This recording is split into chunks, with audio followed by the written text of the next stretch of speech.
Assalamualaikum warahmatullahi wabarakatuh. Alhamdulillahilladzi arsala rasulahu bil huda wa dinil haqqi liyuzhirahu 'ala ad-dini kullihi wa kafa billahi shahida. Asyhadu an la ilaha illallah wahdahu la syarika lahu wa asyhadu anna sayyidana Muhammadan 'abduhu wa rasuluh. Allahumma shalli wa sallim 'ala sayyidina Muhammad ibn Abdillah al-qa'im bi huquqillah ma zaqat illa farajahullah. Assalatu wassalamu alayka wa ala alika ya sayyidana ya Rasulullah. Aghithna syari'an bi izzatillah, la hawla wa la quwwata illa billahil aliyyil azim. Amma ba'd.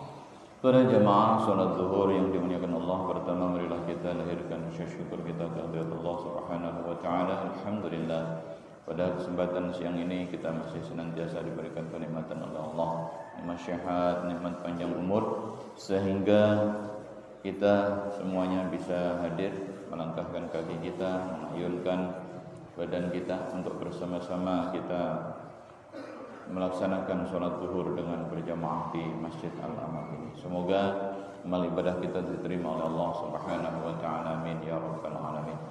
Salawat beserta salam tak lupa kita bacakan kepada junjungan kita Nabi Allah Muhammad Rasulullah sallallahu alaihi wasallam. Allahumma salli ala Muhammad. Semoga kita mendapatkan syafaatnya mulai di dunia hingga kelak yaumil qiyamah.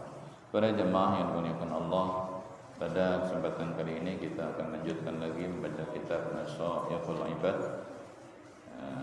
yang mana hari ini kita sampai ke makalah yang ke-18. Untuk itu, pada para jemaah yang memegang kitabnya, silahkan dibuka halaman yang ke-9. Halaman ke-9, baris 1, 2, 3, 4, 5. Baris ke-12 dari bawah. Halaman ke-6, baris ke-12 dari bawah. Sebelumnya marilah kita bersama-sama buka dengan membaca umul kitab suratul Fatihah. Semoga Allah Subhanahu wa taala menambahkan keberkahan untuk kita semua. Ada hadhihi niyyah wa ala kulli niyatin salihah wa ala hadratin nabi. Al-Fatihah. A'udzu billahi minasyaitonir rajim. Bismillahirrahmanirrahim. Alhamdulillahirabbil alamin arrahmanir rahim maliki yaumiddin. Iyyaka na'budu wa iyyaka nasta'in. Ihdinas siratal mustaqim, siratal ladzina an'amta 'alaihim ghairil maghdubi 'alaihim waladdallin. Amin. Bismillahirrahmanirrahim. Qala al-musannif rahimahullahu ta'ala wa ghafara lahu dhunubahu wa nafa'ana bihi wa bi'ulumihi fid dharain. Amin. Wal maqalatu tsaminata asyarata. Wal maqalatu tsaminata asyarata. Kita baca dulu ya. Qila man taraka dzunuba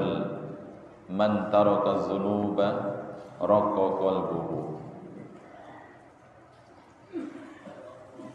fayaqbalun nasihata wa yahsha'u laha wa man tarakal harama fil mat'umi wal malbusi wa ghairihima wa akala al halala saffat fikratuhu ala masnu'atillahi ta'ala ad-dallati ala ihya'illahi ta'ala al khalqa ba'dal maut wa ala wahdatihi ta'ala wa qudratihi wa ilmihi wa dhalika bi an ta'ammala bi fikrihi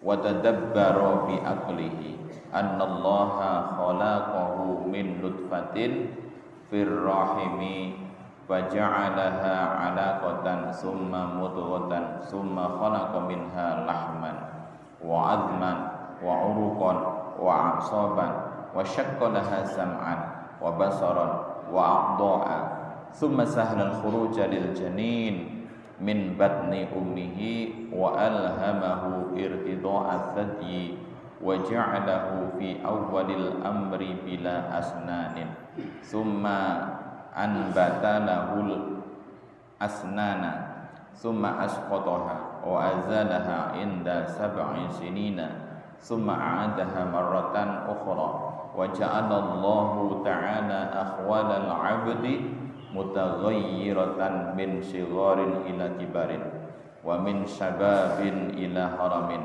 wa min sihatin ila saqamin wa ja'ala al-'abda kulla yawmin yanamu wa yastayqadhu wa kadzalika su'uruhu wa adfaruhu kullama saqata minha raja'a ila ma kana wa kadzalika al-lailu wan naharu yatanawabani kullama dhahaba ahaduhuma ja'al akharu wa kadzalika asy-syamsu wal qamar wan nujumu was sahbu wal matar kulluha taji'u wa tadhhabu wa kadzalika al-qamaru yamnahiku kulla syahrin thumma yatakamalu thumma yamnahiku wa kadzalika al-kusufu lisyamsi wal qamari haitsu yadhhabul dhawu minha thumma ya'udu wa kadzalika al-ardu takunu yabisatan thumma yumbitullahu fiha nabat thumma yadhhabu minha fata'udu yabisatan thumma yumbitu marratan ba'da ukhra falladzi qadara 'ala dzalika kullahu qadirun 'ala ihya'il mauta ba'da fana'ihim fil ardi fa'ala al-'abdi ayyuksiral fikra fi dzalika hatta yaqwa imanuhu bil ba'si ba'dal maut wa ya'lamu anna Allaha yab'atsuhu wa yujazihi bi a'malihi fa'ala qadri quwwati imanihi bidzalik yastahidu fit ta'ati wajtinabil mukhalafati lisyar'i. Cukup panjang makalah ini. Wal maqalatu tsaminata asyarata, utawi makalah yang ke-18. Kila dikatakan man tarakadz dzunuba raqqa qalbuhu, barang siapa yang meninggalkan dosa-dosa maka akan tipis hatinya, lembut hatinya. Fayaqbalun nasihata, maka menerima, hatinya akan menerima nasihat. Wa yahsya'ulaha, dan khusyuk di dalam mendengarkan nasihat. Jadi orang yang biasa meninggalkan dosa, orang-orang yang meninggalkan dosa itu hatinya akan lembut, hatinya akan tipis lembut, sehingga ketika diberikan nasihat itu akan mudah untuk menerima nasihat. Ini kadang-kadang kan orang diberi nasihat, dinasihatin itu biasanya orang malah lebih marah lagi. Dinasihatin, misalkan wudhunya nggak pas, misalkan, loh Pak itu sikunya belum kebasuh, ente anak kemarin sore, kadang-kadang gitu. Kadang-kadang nggak mau dinasihatin.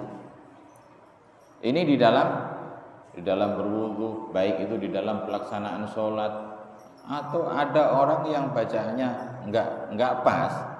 Begitu ada makmum yang pinter, bacaannya bagus, ini imamnya bacaannya beletotan, misalkan dinasihatin, itu tadi kok bapak baca qaf kok seperti kaf, mustaqim, dia mustaqim itu. Ini sebenarnya mestinya kalau emang bacaannya itu kurang pas ya nerima. Akan tetapi mungkin pertama karena ego, merasa saya lebih pintar dan lebih lama tinggal di sini, biasanya orang itu nggak mau menerima nasihat tersebut. Atau bisa jadi orang itu karena banyaknya dosa, sehingga ketika diberikan nasihat maka dia tidak akan menerima daripada nasihat tersebut. Nah, ini bisa jadi karena banyaknya dosa. Kalau orang meninggalkan perbuatan-perbuatan dosa, maka ketika diberikan nasihat oleh siapapun itu, maka dia akan menyadari, oh iya, saya emang salah. Ya udah, gitu. Ini makanya man taraka dzunub raqqa qalbuhu. Barang siapa yang meninggalkan dosa, maka akan lembut hatinya, tipis hatinya.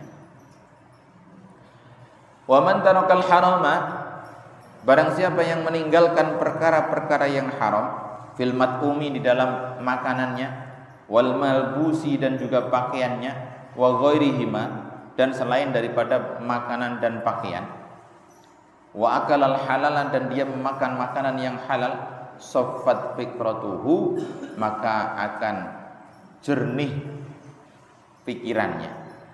Jadi pikirannya jernih. Orang yang meninggalkan makanan-makanan yang haram, pakaiannya haram. Nah, ini kan biasanya kan, kenapa kok pakaian haram? Kalau makanan haram wajar. Lah ini pakaian haram. Bisa jadi. Kenapa? Karena hasil yang digunakan untuk membeli pakaian ini mungkin hasil dari korupsi, hasil dari nipu, hasil dari mencuri. Nah, ini maka pakaian-pakaian yang dipakai untuk beribadah itu adalah pakaian haram, sehingga ibadahnya tertolak. Kenapa? Karena Allah Subhanahu wa ta'ala itu maha suci, maha bersih, dan Allah tidak menerima kecuali yang bersih. Nah, ini. Nah, kalau orang zakat kemudian dari harta yang haram, ya enggak diterima juga. Kadang-kadang kan orang katanya buang sial. Uangnya uang hasil korupsi, kemudian dia buang sial buat bangun masjid, padahal uangnya uang korupsi. Ya bagaimana mau diterima? Atau ada orang menang lotre, ya. Menang lotre kan judi.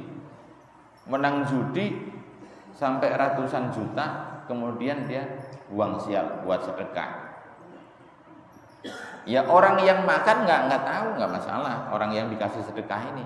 Akan tetapi sedekahnya dia ini itu tidak mendapatkan pahala daripada Allah Subhanahu wa ta'ala, karena yang disedekahkan ini adalah hasil daripada perjudian, hasil dari judi.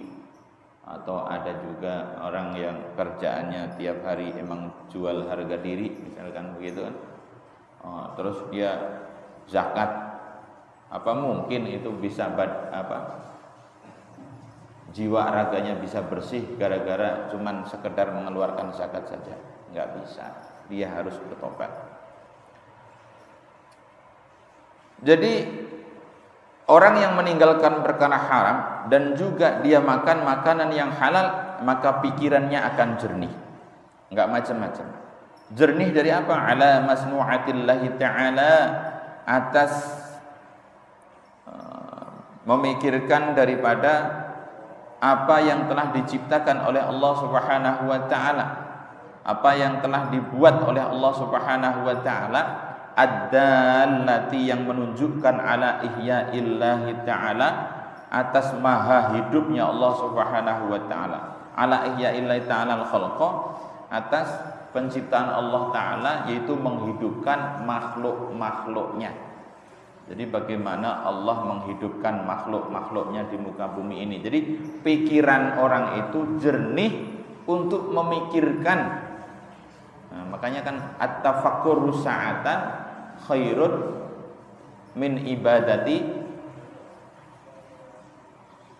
Berapa tuh? Lupa saya itunya. Jadi orang tafakur, berpikir, memikirkan atas keagungan Allah Subhanahu wa ta'ala, itu lebih baik daripada orang beribadah 60 tahun atau berapa, atau 1 tahun gitu. Kayaknya di ini juga ada. Intinya adalah orang berpikir untuk menambah keimanan kita, memikirkan keagungan Allah Subhanahu wa ta'ala, memikirkan daripada penciptaan Allah Subhanahu wa ta'ala, ciptaan Allah Subhanahu wa ta'ala, itu sangat luar biasa, sangat besar pahalanya.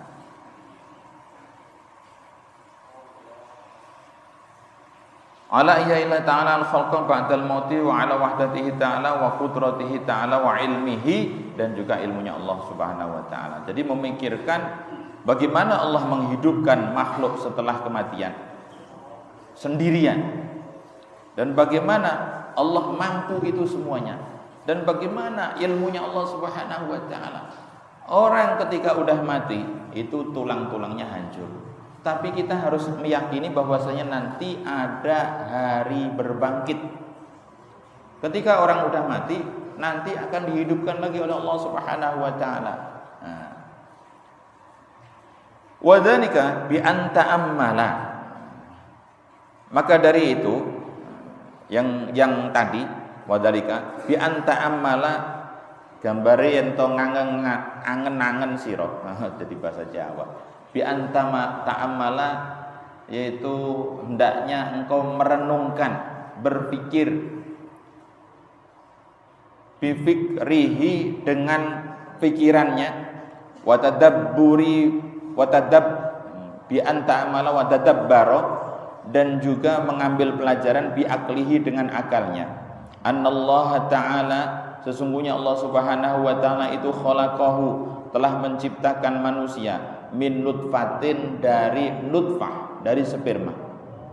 Jadi kita disuruh berpikir, disuruh merenung, merenung, memikirkan bagaimana Allah menciptakan makhluknya, yaitu dari nutfah fir rahimi, di dalam rahim. Faja'alaha, kemudian Allah menjadikan nutfah tadi dijadikan alaqatan berupa darah. Summa mudghatan, kemudian dijadikan daging, segumpal daging. Summa khalaqa minha, kemudian Allah menciptakan darinya lahman, yaitu daging, wa azman, dan juga tulang, wa uruqon, dan juga otot-otot, urat-urat, wa asoban, otot, urat sama aja.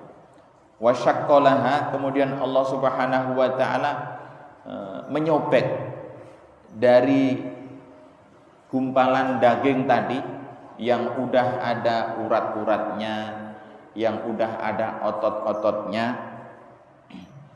laha sam'an, kemudian diberikan telinga, wa basaron, dan juga mata, wa a'dha'a, dan juga anggota tubuh. Summa sahalal khuruja lil janin, kemudian Allah memudahkan janin untuk keluar min batni ummihi, dari perut ibunya. Jadi kita disuruh memikir, memikirkan bagaimana tuh Allah menciptakan dari hasil, kan bapak sama ibu cuman main gitu doang ya, cuman hehehe seneng-seneng, kemudian begitu udah keluar lemes kan, begitu udah masuk di situ, kemudian dari nutfah itu Allah menciptakan segumpal darah ya. Dari nutfah itu yang bercampur ya, kemudian Allah ciptakan segumpal darah. Itu bagaimana caranya? Maksudnya kita suruh mikir. Kalau kita memikir itu semuanya, kemudian akan timbul keimanan kita. Oh iya, nah itu kan. Setelah itu, setelah udah segumpal darah, kemudian dibalut menjadi segumpal daging ya, menjadi daging gitu doang, bulat. Nah, kemudian dari daging tersebut, kemudian Allah ciptakan dari dalam daging itu, kemudian ada urat-uratnya, ada ototnya ya, ada tulangnya. Bentuknya bagaimana? Kita bisa nggak bisa kan? Yang bisanya Allah. Padahal itu di dalam perut, tanpa disenggol, tanpa tanpa. Kalau kita membuat orang-orangan gitu kan, mesti kita empel-empel dulu dari ini. Mau dikasih tulang misalkan dari bambu atau bagaimana kan gitu. Ini di dalam perut. Nah, setelah itu kemudian wasaqqalaha sam'an wa basaran. Kemudian Allah Subhanahu wa taala menyobek, disobek dari dari daging yang udah ada urat-uratnya itu, kemudian disobek, ada lobangnya, lobang untuk mata, ada lobang untuk telinga.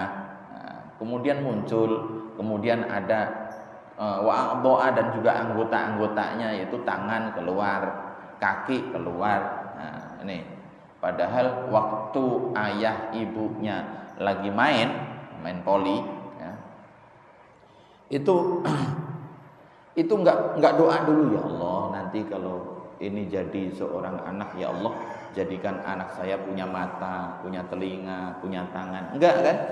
Enggak sempat doa gitu kan?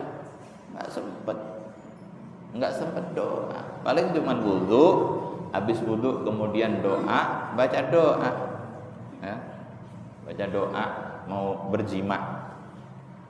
Habis itu udah, enggak ada doa, ya Allah nanti kasih telinga anak saya, ya Allah, yang telinganya yang cakep, hidungnya mancung kayak orang Arab, enggak.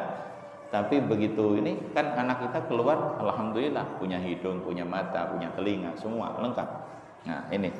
Itu Allah Subhanahu wa taala. Kita disuruh merenung, disuruh memikirkan, tafakkur untuk memikirkan bagaimana penciptaan seorang janin di dalam perut tersebut. Kemudian tsumma sahalal khuruja lil janin min batni ummihi. Kemudian Allah memudahkan seorang janin keluar dari perut ibunya. Nah, coba bayangkan, kalau dipikir secara nalar kan nggak masuk akal. Itu lubang cuman segitu, kemudian dilewatin bocah segitu gede, tuh kan? Itu jalannya cuma segitu, bocahnya bisa 3 kilo, bisa 4 kilo, ya kan? Kalau di bawah 2 kilo nggak normal. Ada yang 2 kilo 7 on, ada yang 3 kilo, ada yang 4 kilo, tergantung. Kalau ibunya banyakkan minum es, biasanya ini jabang bayinya gede, katanya begitu. Makanya jangan sering-sering minum es. Nah, nggak harus terus minum oli dulu biar anaknya gampang keluar, enggak kan? Enggak. Tapi Allah telah mudahkan itu jalannya keluar sendiri. Begitu keluar, untungnya anak ketika keluar, ketika di ngeden ibunya, ngeden itu, anaknya gigi belum punya gigi. Bayangin kalau udah punya gigi bisa nyangkut, ya, betul, nyangkut. Nah, ini dimudahkan oleh Allah Subhanahu wa taala. Tapi sekarang lebih mudah lagi, ada yang dengan sesar, ya, dari perut. Kalau zaman dulu kan sampai anaknya sampai puluhan, ya, ibu mertua saya aja anaknya 9. Itu enggak ada yang sesar, coba. Bagaimana tuh keluar? Habis itu katanya kapok bikin lagi, keluar lagi. Innalillah. Nah, ini dimudahkan oleh Allah. Wa alhamahu irtida'ats sadyi. Kemudian Allah memberikan ilham kepada bayi tadi, irtida'ats sadyi, yaitu untuk mentil. Jadi udah dikasih tahu nih, diberikan ilham oleh Allah. Bayi ini begitu musek-musek ke ibunya, dia bukan yang ngemut jempol ibunya, enggak. Tapi dia mentil ke susu. Betul kan? Begitu usek, mentilnya ke situ. Tapi begitu digendong sama bapaknya, usek, dia nggak mau mentil sama bapaknya, nggak enak. Ya. Itu udah diberi ilham oleh Allah Subhanahu wa taala. Ya. Kalau ibu-ibu, kalau anaknya perempuan demen mentilnya cuma sebentar. Tapi kalau ibu-ibu punya anak laki-laki, ini mentilnya lama. Kenapa? Sampai tua juga masih mentil. Bapak-bapak, ya. Yang benar, wa alhamahu irtida'ats sadyi. Allah menunjukkan tempatnya untuk dia mentil, untuk dia nyusu. Makanya yang bapak-bapak sampai tua masih demen aja yang itu. Wa ja'alahu fi awwalil amri, dan Allah jadikan di awal mula perkara, mula kejadian anak itu, bila asnanin, tanpa gigi. Bayi keluar itu belum memiliki gigi. Kalau bayi keluar tiba-tiba giginya udah panjang, ini ngeri. Ibunya, gerandong ini Pak. Nah, gitu. Jadi anak keluar itu biasanya giginya belum ada, masih ompong, belum punya gigi. Makanya lucu. Tapi kalau ada bapak-bapak udah nggak punya gigi lagi, jangan dibilang lucu. Ntar marah dia. Kalau udah tua itu biasanya suka ambekan. Summa ambatalahul asnan summa asqataha. Kemudian Allah Subhanahu wa taala menumbuhkan gigi, Tsumma asqataha, kemudian merontokkan giginya lagi, wa azalaha, dan mengembalikannya lagi, inda sab'i sinina, ketika berumur 7 tahun. Jadi bayi itu belum punya gigi, jadi diciptakan Allah belum ada giginya. Kemudian begitu umur 7 tahun pada tanggal, pada copot giginya. Anak-anak kita itu kan pada copot ketika umur 7 tahun. Kemudian dibalikkan lagi, wa'azalah, kemudian dikembalikan lagi oleh Allah Subhanahu wa taala. Nanti numbuh lagi giginya. Ini. Jadi untung. Jadi Allah maha segalanya. Jadi kita lahir itu gigi belum punya, ya, rambut ada sedikit, ya. Kemudian tulang-tulangnya juga masih lemes lunak, sehingga begitu keluar itu mudah. Beda kalau udah tulangnya keras, nggak bisa keluar, nyangkut. Nah, ini. Kemudian ketika 7 tahun, kemudian giginya tanggal lagi. Tsumma a'adaha marratan ukhra. Kemudian Allah Subhanahu wa taala mengembalikan lagi giginya. Dikembalikan lagi. Setelah tanggal, tumbuh lagi gigi kita. Wa ja'alallahu ta'ala ahwalal 'abdi mutaghayyiratan, dan Allah jadikan keadaan seorang hamba manusia itu berubah-ubah, ya. Min sigharin, dari kecil, ila kibarin, kemudian jadi tumbuh dewasa. Wa min sababin, dan dari pemuda, anak muda, ila haramin, sampai tua renta. Wa min sihatin ila saqamin, dari sehat kemudian sakit. Wa ja'alal 'abda kulla yaumin yanamu yastaiqadhu, dan Allah jadikan seorang hamba tiap harinya dia tidur dan dia juga bangun. Wa kadzalika syu'uruhu wa adfaruhu, begitu juga rambutnya, kukunya, kullama saqata minha raja'a ila makana. Ketika rambut kuku itu copot, maka kemudian Allah mengembalikan lagi seperti semula. Nah, ini. Jadi Allah buat kita itu dari kecil, kemudian dari menjadi besar. Besar jadi anak muda, kemudian lama-lama tua. Ini. Tua kemudian kembali lagi seperti kanak-kanak. Nah, ini. Jadi orang itu ketika sudah sampai puncaknya, kalau misalkan umur 70 tahun, 30 tahun itu, 35 tahun itu berarti dia berada di puncak-puncaknya. Begitu 35 terus, maka akan turun lagi. Nah, begitu umur 70 seperti anak-anak lagi itu. Makanya kalau ada orang tua udah pikun, udah makan bilang belum sholat, dia bilang sholat, ya dimaklumin. Jangan diomelin. Kenapa? Maklum, dia udah kembali ke masa anak-anaknya lagi. Gitu. Dari sehat kemudian sakit. Nah, ini saya sendiri baru 44. 44 ini aja badannya rasanya udah beda. Dulu waktu di pesantren itu perasaan tiap hari saya ke sawah nyangkul ini segala macam. Itu enggak apa-apa, enak aja.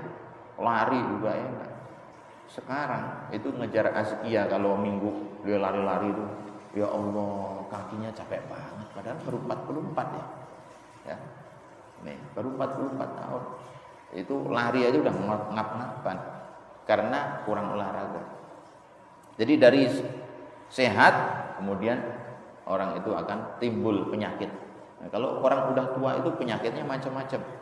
Ya, komplikasi. Dia gula, punya pabrik, ya.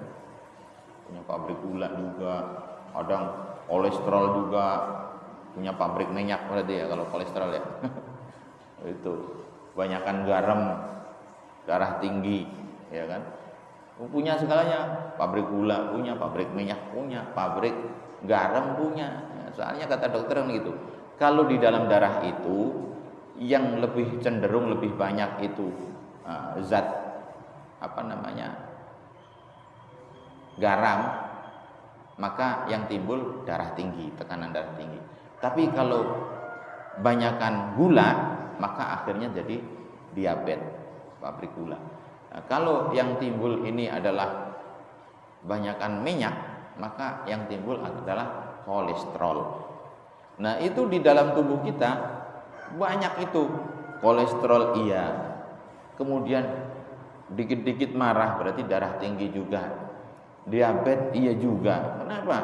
Nah, kita makan. Kalau Rasulullah menganjurkan makan itu kan, kalau makan itu yang benar, sebelum makan jangan minum. Sesudah makan tunda dulu untuk minum. Nah, kita kan enggak.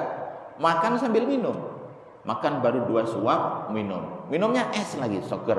Udah makannya sama sambel sama minyak, habis itu kita minumnya es. Ya udah, minyaknya nempel, gumpal. Itu. Jadi kita enggak sesuai dengan yang diajarkan oleh Rasulullah SAW. Jadi yang benar itu setelah makan itu tahan dulu untuk minum, tunda dulu. Ntar sekitar 2-3 menit baru kita minum. Kita enggak makan sambil minum. Nah, ini makanya di dalam kesehatan juga kurang bagus.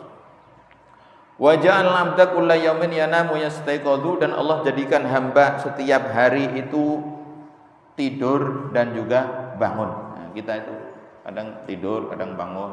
Kalau yang tidur terus tiap hari berarti dia namanya diganti abdun naum, apa?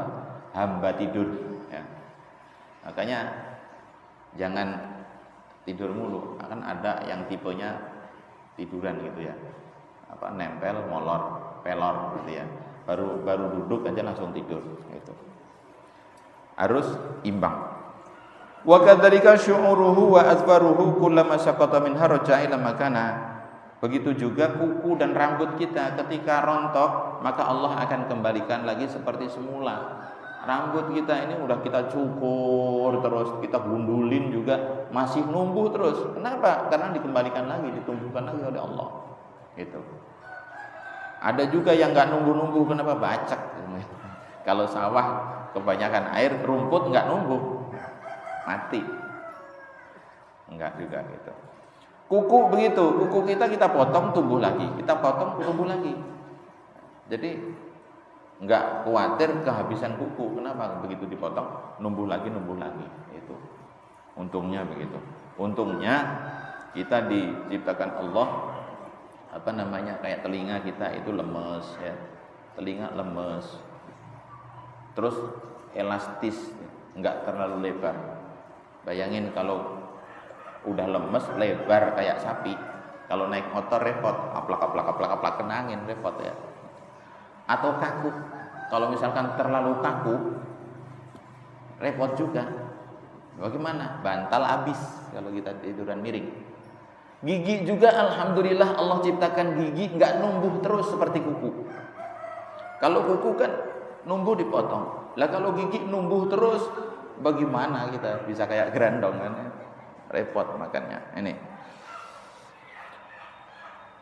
Wa kadzalika al-lail wan nahar yatanawabani kullama dhahaba ahaduhuma ja'al akharu. Begitu pula Allah Subhanahu wa taala ciptakan malam dan siang. Siang dan malam ini senantiasa berputar, bergantian, yatanawabani, saling bergantian. Ketika malam sudah hilang maka timbullah siang. Siangnya hilang maka timbullah malam gitu. Jadi saling bergantian dengan salah satu dengan yang lainnya. Wa kadzalika asy-syamsu wal qamaru wan nujumu wasahabu wal mataru kulluha taji'u wa tadhhabu. Begitu pula Allah ciptakan matahari, rembulan, bintang-bintang, kemudian mendung, hujan, kulluha taji'u wa tadhhabu. Semuanya datang dan pergi, ya. Seperti sekarang ini lagi kemarau panjang ini. Panas banget. Ya, sangat panas. Kita di depan aja anginnya itu berasa. Apalagi yang tukang-tukang ojek, ya Allah panasnya begini kuat ya. Tapi kalau diniatin ibadah tuh pahala bapak-bapak banyak itu. Ya, yang ojek-ojek itu kalau diniatin ibadah pahalanya banyak. Kenapa? Panas begitu nyariin bekal untuk keluarga supaya kuat ibadah. Wa kadzalika al-qamaru yamnahiku kulla syahrin, begitu pula rembulan yamnahiku kulla syahrin, susut berkurang, susut tiap bulannya. Tsumma yatakamalu, kemudian sempurna. Tsumma yamnahiku, kemudian susut lagi. Nah, nih, begitu pula rembulan. Rembulan dari awalnya kecil, kemudian jadi sempurna. Jadi bulat, habis itu berkurang kecil. Nah, ini siapa yang ngurangin begitu? Apakah dimakan oleh Bathara Kala? Enggak. Ya. Tapi Allah itu yang mengatur. Wa kadzalika al-kusufu lisyamsi wal qamar, haitsu yadhhabu ad-dha'u minha tsumma ya'udu. Begitu pula gerhana matahari dan juga gerhana rembulan. Ketika matahari terangnya hilang, tertutup, nah itu dinamakan gerhana itu kan. Kemudian dikembalikan lagi oleh Allah Subhanahu wa taala. Dulu waktu saya masih kecil, ingat banget, setiap ada gerhana itu nenek saya bilang begini, ngumpet di balik kolong. Tiap ada gerhana kita ngumpet di balik kolong apa namanya itu, tempat tidur itu, ngumpet di bawah. Kenapa suruh ngumpet ini katanya? Katanya ada Bathara Kala. Katanya gerhana rembulannya enggak ada itu karena ditelen sama buta ijo. Makanya supaya rembulannya ini biar dikeluarin, biar enggak giginya biar dilepaskan, disuruh mukulin lesung. Wah, rame tuh kalau gerhana tanggung orang pada ini. Kenapa? Ya, jadi lesung itu diibaratkan adalah giginya buta ijo. Ketika dipukul-pukul, jadi buta ijonya capek sehingga rembulannya dikeluarin, itu katanya. Nah, ini tahu itu dari mana? Mbah saya dulu begitu. Nah, tapi begitu udah ngaji kita tahu bahwasanya gerhana matahari dan juga rembulan itu adalah tanda kebesaran Allah Subhanahu wa taala. Ketika ada gerhana matahari atau gerhana rembulan, kita disunahkan untuk beristighfar, ya. Banyak-banyak istighfar, takbir, kemudian kita banyakin sedekah, kita sholat. Itu yang disunahkan oleh Rasulullah SAW. Nah, sekarang kayaknya itu udah mulai terkikis dah. Wa kadzalika al-ardu takunu yabisatan. Begitu pula kebesaran Allah lagi, yaitu bumi yang tadinya kering, tsumma yumbitullahu fiha an-nabat. Kemudian Allah Subhanahu wa taala menumbuhkan dari bumi yang kering itu, yaitu tumbuh-tumbuhan. Begitu ada hujan, yang kering merontang itu, yang tumbuh-tumbuhan enggak ada, begitu ada hujan, maka itu tumbuh-tumbuhan ditumbuhkan oleh Allah Subhanahu wa taala. Enggak ada yang nanam. Rumput nggak ada yang nanam, Allah langsung tumbuhkan sendiri. Begitu ada hujan langsung tumbuh. Tsumma yadhhabu minha, kemudian hilang lagi ketika kemarau. Fata'udu yabisatan, dan kembali kering lagi. Tsumma yumbitu marratan, kemudian Allah menumbuhkan lagi setelahnya, ba'da ukhra, setelah itu. Falladzi qadara 'ala dzalika, maka zat yang mampu untuk melakukan itu semuanya, kullihi, ya semuanya, itu yang mampu untuk tadi menjadikan seorang janin di dalam perut dari nutfah kemudian menjadi daging, dari daging kemudian ada mata, ada telinganya, ada kaki, tangannya, kemudian dilahirkan, kemudian yang mampu untuk menghidupkan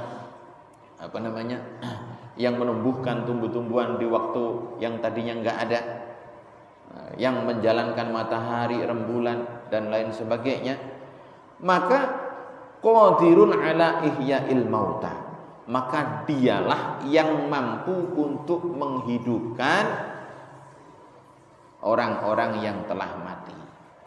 Nah, ini yang mampu itu semua adalah Allah, yaitu yang mampu menghidupkan orang yang mati. Ba'da fanaihim, setelah rusaknya atau setelah hancurnya maut orang-orang yang mati itu. Kan di dalam kuburan itu tulang-tulangnya hancur. Kecuali ada pengecualian ya, orang-orang yang soleh ya, yang mengamalkan ilmunya itu jasadnya utuh. Seperti kemarin yang terbaru Kiai Maimun Zubair rahimahullah ya. Kiai Maimun Zubair kan dimakamkan di Ma'la ya, di Mekah sana. Begitu jenazahnya itu mau dipindahkan, ternyata masih utuh, maka enggak jadi dipindahkan. Karena di sana itu ketika udah jalan 2-3 tahun, maka itu jenazah-jenazah itu kan udah pada menjadi tulang, kemudian dipindahkan tuh, dijadikan satu kuburan. Itu aja. Kenapa? Karena saking banyaknya orang yang meninggal di sana. Jadi kuburan di sana itu nggak kayak di sini. Dikubur dalam, kemudian ditutup pakai kayu segala macam, enggak. Di sana itu seperti waktu haji saya pernah melihat ngiring jenazah itu. Jadi dia ada kotak. Itu bisa di bawah itu ada ini krek. Jadi ditaruh di peti-peti di bawah itu. Jadi nanti kalau udah 2 tahun udah kering, udah jadi tulang-tulangnya udah kering, itu diambilin kemudian dipindah pemakamannya, tulang-tulang itu dijadiin satu. Enggak di situ. Nah, di situ untuk yang jenazah-jenazah yang baru-baru lagi gitu. Nah, itu Kiai Maimun Zubair almarhum itu jenazahnya masih utuh sampai sekarang. Nah, itu hanya orang-orang yang terpilih. Termasuk ada lagi di sana yaitu Syekh Nawawi Al-Bantani yang pernah menjadi imam di tanah suci Mekah. Nah, ini kalau ke sana dia di Ma'la juga dekat perhotelan ya. Lurus masuk, pintu masuk, kemudian ke sebelah kiri lagi di situ dekat Hafsah, di situ ada tanah seperti kukusan ini. Seperti kukusan, cukup lebar, cukup luas. Kenapa? Dan makamnya dia sendiri. Enggak ada orang lain. Kenapa? Karena itu adalah tempat beliau dulu. Itu adalah kamarnya beliau. Waktu beliau ngajar di kota Mekah, dia punya rumah dan di kamarnya itulah beliau dimakamkan sampai sekarang. Jadi jenazahnya sendiri. Paling luas dia orang itu rumah beliau gitu. Waktu itu mau dipindahkan, mau dibuat hotel itu udah ada cakar ayamnya tuh, ada cakar ayamnya. Saya lihat cakar-cakar ayam. Begitu digali ternyata jenazahnya masih utuh. Makanya enggak jadi, itu pembangunan hotel dibatalkan. Nah, itu luar biasanya. Kita punya ulama yang luar biasa di sana karena ya kealiman beliau dan dia mengamalkan ilmunya sehingga jenazahnya ulat enggak doyan, semut enggak doyan, cacing tanah pun enggak doyan. Nah, itu. Nah, ini kan kalau kata orang-orang Wahabi kan orang-orang yang mengamalkan tahlil bid'ah, baca maulid bid'ah. Ternyata yang jenazahnya utuh-utuh itu Kiai Maimun Zubair, coba gimana? Wah, dia paling demen maulid beliau. Tahlil terus. Tapi diberikan kelebihan oleh Allah. Ternyata beliau adalah waliyun min auliya illah dan wangi. Nah, itu. Jadi yang mampu melakukan itu semuanya adalah Allah Subhanahu wa taala. Ya udah pasti mampu untuk menghidupkan yang telah mati fil ardi. Fa'alal 'abdi ayyuksiral fikra fi dzalika. Maka wajib bagi seorang hamba untuk memperbanyak berpikir. Untuk senantiasa memperbanyak tafakur fi dzalika, di dalam memikirkan tadi semuanya tadi. Maksudnya kita suruh mikir bagaimana Allah menjalankan matahari, bagaimana ada gerhana matahari, gerhana rembulan, bagaimana Allah Subhanahu wa taala bisa menjadikan seorang anak di dalam perut kemudian lahir jadi begini dan sebagainya. Itu untuk apa? Untuk memperkuat iman kita. Hatta yaqwa imanuhu, sehingga kuat iman orang tersebut bil ba'tsi, yaitu kuat di dalam memikirkan hari bangkit ba'dal mauti, sesudah mati. Wa ya'lamu, dan tahu orang itu yang anallaha, sesungguhnya Allah Subhanahu wa taala itu yab'atsuhu, yang membangkitkannya, wa yujazihi, dan Allah Subhanahu wa taala lah yang akan membalas daripada orang tersebut bi a'malihi, dengan segala amal ibadahnya. Fa'ala qudrati quwati imanihi, fa'ala qudrati quwati imanihi, atas kadar kekuatan imannya orang tersebut, bidzalika, terhadap hari bangkit dari kubur. Yajtahidu, maka sungguh-sungguh orang fi taati, di dalam ketaatan, wajtinabil mukhalafati lisyar'i, dan menjauhi apa-apa yang menyelisihi daripada syariat Islam. Jadi kita meyakini bahwasanya hari bangkit dari kubur itu ada, hari pembalasan itu ada, siksa neraka itu ada, balasan surga itu ada, timbangan amal baik buruk itu ada. Nah, kalau kita itu meyakini itu semuanya, dan kita yakin bahwasanya amal ibadah kita semuanya akan dibalas oleh Allah, maka nanti akan timbul kekuatan iman. Jadi iman kita akan semakin kuat, dan kita bisa menjauhi daripada maksiat. Nah, karena apa? Karena semua yang kita lakukan di muka bumi ini itu adalah diibaratkan kita menanam, ya. Makanya ad-dunya mazra'atul akhirah, gitu kan. Jadi dunia ini adalah tempat nanam untuk akhirat. Jadi di dunia kita, ibadah kita semuanya itu semua untuk bekal kita menghadap Allah Subhanahu wa taala. Insyaallah kalau iman kuat, pasti kita akan perbanyak untuk beribadah kepada Allah Subhanahu wa taala. Nah, sudah ya. Cukup panjang banget ini. Jadi enggak dijelaskan satu persatu. Nah, cukup kita membaca dan mengartikan saja. Kenapa? Karena cukup terlalu panjang ini makalahnya itu. Intinya adalah sesungguhnya barang siapa, tadi yang pertama intinya ya, barang siapa yang meninggalkan perkara haram dan makan halal, maka hatinya akan bersih untuk memikirkan apa-apa yang dilakukan oleh Allah Subhanahu wa taala, yaitu menghidupkan orang-orang yang sudah mati nanti. Jadi kita berpikir, tafakur memikirkan, sehingga timbul keimanan kita. Ini saja. Semoga bermanfaat. Semoga Allah Subhanahu wa taala memberikan kita semuanya kekuatan untuk senantiasa bisa menjauhi daripada maksiat-maksiat, menjauhi daripada dosa-dosa, dan semoga Allah menjaga kita untuk senantiasa kita bisa makan makanan yang halal, kemudian bekerja pekerjaan yang halal sehingga menghasilkan hal-hal yang halal, kemudian bisa menghasilkan anak-anak yang baik yang bisa berbakti kepada kedua orang tuanya. Al-Fatihah. A'udzubillahi minasyaitonir rajim. Bismillahirrahmanirrahim. Alhamdulillahirabbil alamin. Arrahmanirrahim. Maliki yaumiddin. Iyyaka na'budu wa iyyaka nasta'in. Ihdinas siratal mustaqim. Siratal ladzina an'amta 'alaihim ghairil maghdubi 'alaihim waladdallin. Amin. Afwan ya karim ya Allah arhamna irhamna.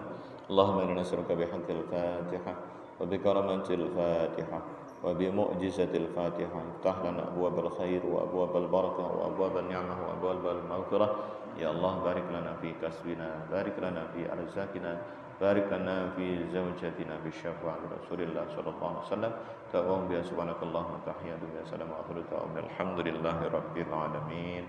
Assalamualaikum warahmatullahi wabarakatuh. Waalaikumsalam warahmatullahi